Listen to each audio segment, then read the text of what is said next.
गिरावट भी दर्ज की गई है। ये भी मैं आपको बता दूं, ये ट्रम्प साहब जो लगातार स्टेटमेंट्स दे रहे हैं कि हमारी ईरान से बात हो गई है, ईरान ने हमको तोहफा दिया है, हम जंग जीत गए हैं, मैं जल्दी जंग खत्म करने वाला हूं, वो सारे बयान आपको आगे सुनाएंगे। इसका असर ये हुआ कि आज सुबह क्रूड ऑयल की कीमतें 6% गिर गई। एशिया में शुरुआती ट्रेडिंग में ब्रेंट क्रूड ऑयल की कीमत $95 प्रति बैरल से नीचे आ गई। यह अभी हाल फिलहाल में $108 पहुंच गई थी। आज भारत के शेयर मार्केट में भी लगातार दूसरे दिन तेजी देखने को मिली है। आज के अभी तक के कारोबार में 1500 अंक से ज्यादा सेंसेक्स चढ़ गया है। निफ्टी 50 पॉइंट चढ़ के 350 अंकों से ज्यादा की निफ्टी में तेजी आई है।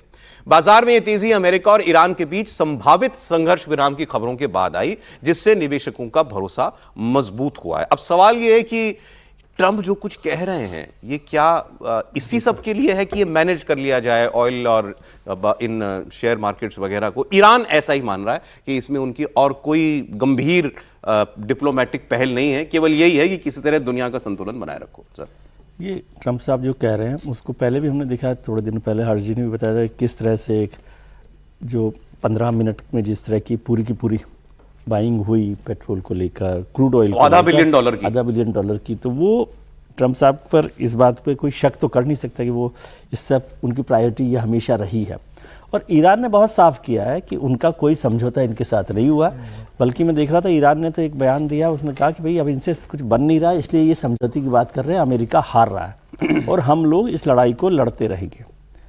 इसका मतलब ये नहीं कि ईरान कोई बहुत ताकतवर तरीके से लड़ने की स्थिति में है, वो बहुत खराब स्थिति में है, लेकिन वो अभी विड्रॉ नहीं करना चाहता, हार अपनी दिखाना नहीं चाहता। सर, यही ईरान की जीत है। ये देखिए, ये ईरान की जीत ही तो है उसकी। जीत है, वही कह रहा हूँ कि उस तरह से तो ट्रंप की बातों को उस तरह से मानने के लिए मैं कोई बहुत तैयार नहीं हूँ कि वो क्या कहते हैं। वो किसी भी दिन बदल सकते हैं। अभी कह सकते हैं कि कल की भाई ईरान नहीं मान रहा, हमने कहा था ये बात और वो नहीं मान रहे। इस पर आगे सर हम लोग अगले चंक पर पूरी लंबी बात करेंगे। लेकिन ये जो मैंने आपको दिखाई तस्वीरें दुनिया भर के शहरों की, मैं फिलीपींस की खबर देख रहा था, इमरजेंसी लागू हो गई है फिलीपींस के अंदर। पहले मुझे लगा उनका ये चाइना के साथ कुछ झगड़ा वगड़ा चल रहा है आजकल, उसको लेकर के इमरजेंसी नहीं, पता लगा तेल और गैस को लेकर के फिलीपींस जहाज देखिए ना कितने जहाज हैं, और ये तो मतलब टॉप से वहां से फ्लाइट से लिया हुआ है, इसलिए आपको ऐसा छोटा लग रहा है। ये कितने बड़े होते हैं, एक तो टैंकर्स जहाज जो होते हैं, शिप्स जो है। जी हाँ, बिल्कुल बिल्कुल। प्रोफेसर साहब, जो दुनिया के हाल अभी आपने देखे, उनसे हम बेहतर पोजीशन में हैं? देखिए, बिल्कुल हम बेहतर पोजीशन में हैं। देखिए, भारत सरकार ने अभी तक प्राइस नहीं बढ़ाया है, एक बार भी नहीं। जो पेट्रोल का जो प्रीमियम क्वालिटी है उस पर 2 रुपए गैस पे बढ़ा 60 है ना।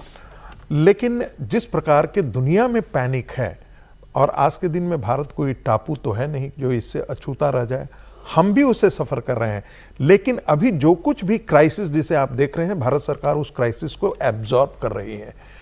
ठीक है कि नहीं? कांग्रेस की तरह नहीं, जैसा कि हम लोग जिक्र कर रहे थे कि भाई कांग्रेस जो है वो अपना जो है वो आने वाली सरकारों के लिए छोड़ दिया और ऑयल बॉन्ड जारी कर दिया। इस प्रकार की कोई चीजें भारत सरकार अभी नहीं कर रही है, खास करके।